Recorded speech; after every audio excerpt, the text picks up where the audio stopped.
Assalamu alaikum everyone, and I welcome you to today's lecture on the topic of pragmatic stylistics. Pragmatic stylistic is a very important theory in stylistics.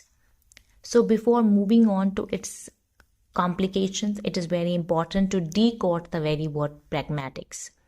Pragmatic is derived from the Greek word pragma and tex. Pragma means practical and tex means knowledge, study or scientific study.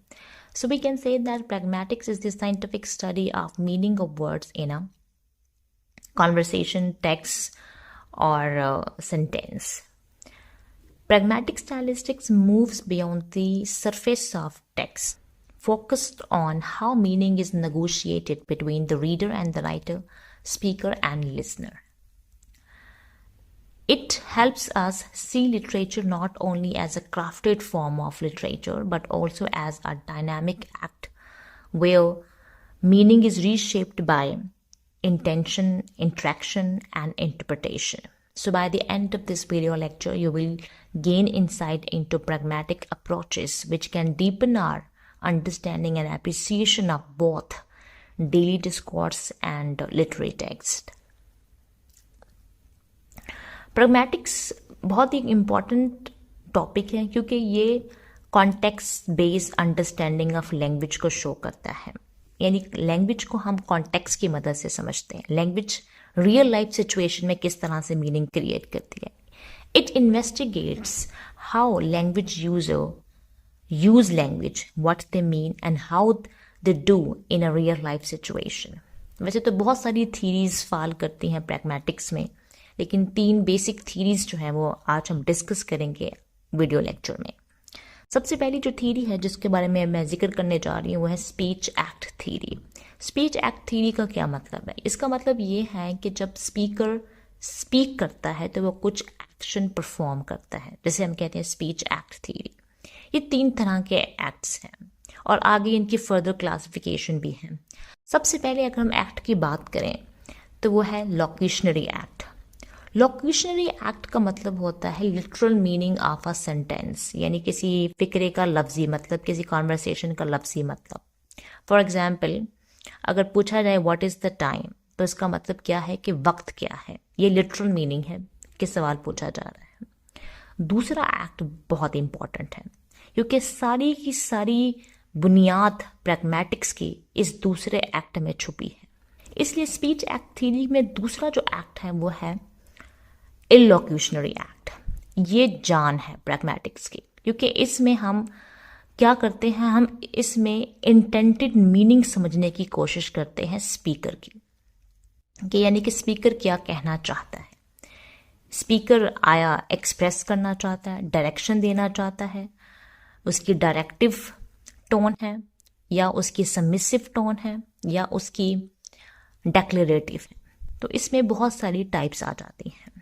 अब मैं example के ज़रिए आपको समझाने की कोशिश करती हूँ. फॉर एग्जाम्पल एक टीचर क्लास में मौजूद है और एक स्टूडेंट 10 मिनट लेट आता है, तो टीचर स्टूडेंट से पूछता है कि व्हाट इज़ द टाइम. अब यहाँ पर टीचर का हरगिज़ ये मतलब नहीं है कि वो उससे वाकई वक्त के बारे में पूछ रहा है. बेसिकली वो यहाँ पे स्टूडेंट को शर्मिंदगी दिलाने की कोशिश कर रहा है उससे वक्त पूछकर, ताकि उसको एहसास हो कि वो कितने मिनट लेट है. लेकिन बजाय डायरेक्ट पूछने की कि टाइम क्या है, टीचर ने सेंटेंस को किस तरह से मोल्ड किया ताकि वो स्टूडेंट्स को एहसास नदामत में मुब्तला कर सके. ये है बुनियाद, ये है असल चीज़ प्रैग्मैटिक्स की, जिसमें कहना कुछ होता है और मतलब कुछ होता है, और मतलब जो छुपा होता है वो कॉन्टेक्स्ट बेस्ड होता है. स्पीच एक्ट थ्योरी में तीसरा एक्ट है पॉलिटिक्यूशनरी. बेसिकली ये जो है वो इंटेंटेड वो इफेक्ट है ऑफ स्पीकर ऑन रीडर. इसमें इफेक्ट देखा जाता है स्पीच का ऑन लिसनर पर, यानी कि किस तरह से लिसनर आगे रिस्पॉन्ड करता है, वो पर लोक्यूशनरी एक्ट में आ जाता है. अब मैं एक और एग्जाम्पल के ज़रिए आपको समझाने की कोशिश करती हूँ कि स्पीच एक्ट थ्योरी में किस तरह से तीनों एक्ट्स काम करते हैं. पहला एक्ट जो है वो क्या है, locutionary, literal meaning of a sentence, लफ्जी मतलब जो भी है उसका आप बेसिकली समझने के तर्जमा ही किया हमने. दूसरा एक्ट जो है वो implicit meaning convey करता है, और तीसरा जो है वो effect show करता है. For example, एक वाइफ है, वो किचन में है और वो बर्तन धो रही है, उसके हाथों में साबुन लगा हुआ है. बाहर से डोर बेल रिंग होती है, दरवाजे पर दस्तक होती है, समझ लें. अब जो वाइफ किचन में है वो बर्तन धो रही है और उसका जो हस्बैंड है वो ड्राइंग रूम में टीवी वॉच कर रहा है. दरवाजे की दस्तक या घंटी पर वाइफ कहती है, I am in the kitchen and I am washing pots, ऊंची आवाज में. जो हस्बैंड होता है वो जाके दरवाज़ा खोल देता है. अब इसमें आप तीनों एक्ट्स को एडजस्ट करने की कोशिश करें. सबसे पहले जो वाइफ की स्टेटमेंट थी कि मैं किचन में हूँ और बर्तन धो रही हूँ, हस्बैंड ने उसकी बात को सुना, लिटरल मीनिंग निकाला यानी कि लोकेशनरी एक्ट. उसके बाद इललोकेशनरी एक्ट यानी कि उसका वाइफ का जो इंटेंशन है कहने का, वो उसका जो मतलब है कहने का, उसका मतलब ये है कि मैं बिजी हूँ, मेरे हाथों में साबुन है या मैं बर्तन धो रही हूँ, तो मैं तो नहीं जा सकती दरवाज़ा खोलने के लिए, इसलिए तुम्हें जाना पड़ेगा. उसने ये कहने के बजाय कि जाओ दरवाज़ा खोल दो, उसने अपनी सिचुएशन को एक्सप्लेन किया सेंटेंस के अंदर. और आगे से जो रिस्पॉन्स आया यानी कि हस्बैंड ने जाके दरवाज़ा खोला, वो तीसरा एक्ट बनता है जो कि पर लोकेशनरी एक्ट है. तो ये तो हो गया स्पीच एक्ट थ्योरी. इस स्पीच एक्ट थ्योरी को किसने दिया है? इस स्पीच एक्ट थ्योरी को इंट्रोड्यूस करने वाले हैं ऑस्टन, और इन्होंने ये एक्ट इंट्रोड्यूस करवाया 1962 में. ये भी एमसीक्यूज के तौर पे पेपर में पूछा जा सकता है. ये टॉपिक बड़ा इंपॉर्टेंट है और हाई चांसेस हैं कि ये पेपर में इससे रिलेटेड कोई ना कोई क्वेश्चन या एमसीक्यू ज़रूर आए, इसलिए साथ साथ आप इसके नोट्स भी तैयार करते जाएं और एमसीक्यूज भी. इसके बाद स्पीच एक्ट थ्योरी में दूसरी जो थ्योरी है वो है कोऑपरेटिव प्रिंसिपल्स की. ये जो थ्योरी है ये ग्राइस ने 1975 में दी. इसमें कुछ प्रिंसिपल्स शो किए गए हैं और प्रिंसिपल्स जो हैं वो 4 मैक्सिम को शो करते हैं, यानी कि each principle is related to the communication. 4 maxims are, first maxim is quality, second maxim is quantity, third maxim is relevancy or relation or manner. This principle states that the participants in conversation will make conversational contribution such as is required.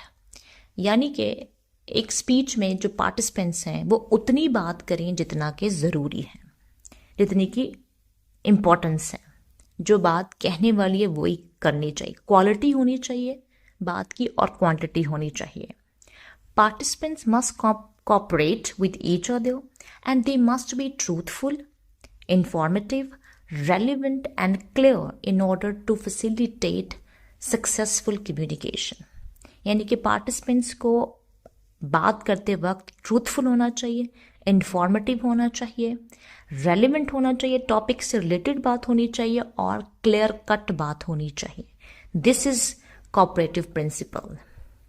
उसके बाद जो तीसरी theory जो है वो है politeness principal. Politeness जैसे कि आपको पता है नरमी की बात हो रही है, तो इसमें इस थ्योरी में देखा जाता है कि लैंग्वेज में पोलाइटनेस एटीट्यूड को मैक्सिमाइज किया जाए, यानी कि रिस्पेक्टफुल वे में बात की जाए, रिस्पेक्टफुल वे में कम्युनिकेशन को डील किया जाए.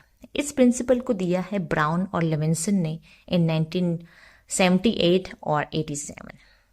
इसमें लीच जो है एक स्टाइलिस्टिक्स हैं, वो डिफाइन करते हैं इसको as a type of behaviour जो कि अलाउ करता है पार्टिसिपेंट्स को to engage in social interaction in the atmosphere of relative harmony. यानी कि पार्टिसिपेंट्स को आपस में इंट्रैक्शन करनी है, सोशल इंट्रैक्शन, लेकिन हार्मनी के साथ, एक हम आहंगी के साथ. इसमें भी 2 चीज़ें आ जाती हैं, positive politeness and negative politeness. Positive politeness में ये होता है कि स्पीकर जो है वो फ्रेंडली टोन में बात करता है और बहुत ज़्यादा कोऑपरेटिव वे में बात करता है, इसे कहते हैं पॉजिटिव. और नेगेटिव प्रिंसिपल में ये बात होती है कि पोलाइटनेस को ही देखा जाता है, यानी कि बात जो है स्पीकर रिस्पेक्टफुल वे में करता है लेकिन क्लियर कट डायरेक्ट बात करता है.